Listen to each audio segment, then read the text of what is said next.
At sa iba pang balita sa ibang bansa, sa Estados Unidos, President Barack Obama nangako ng mas mahigpit na gun control. 6 na mga bayan sa Syria na sakop na ng mga rebelde. Ito ang mga globalita ni Edwin Eusebio. Nasakop na ng mga Syrian rebels ang may 6 na mga bayan sa Central Province ng Hama. Ito ay kasunod ng kanilang operasyon na naglalayong iparamdam ang kanilang lakas laban kay Syrian President Bashar al-Assad. Mula sa hilagang Syria ay nakausad ang mga rebelde sa kapital nito.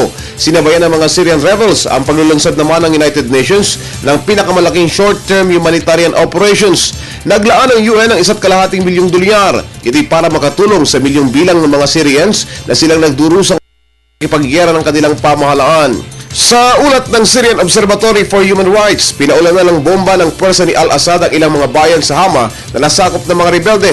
May 100 tao ang namatay na naman at nadagdag sa 40,000 mga nasawi na sa 21 buwang gyera sa Syria. Samantala, mas mahigpit na batas laban sa mga baril. Ito ang pangako ni US President Barack Obama na kanyang isusulong sa pagpasok ng bagong taon. Tugon ito ng US President sa matinding panawagan laban sa armas kasunod ng naganap na Connecticut School Massacre. Sa pinangunahan ng press conference ni President Obama, itinalaga nito si Vice President Joe Biden na mamuno sa isang interagency effort. Layunin nitong bumalangkas ng bagong patakaran sa pag-aarmas. Inaasahang maglalatag ng panukala ang grupo ni Biden sa pagpasok ng Enero ng susunod na taon.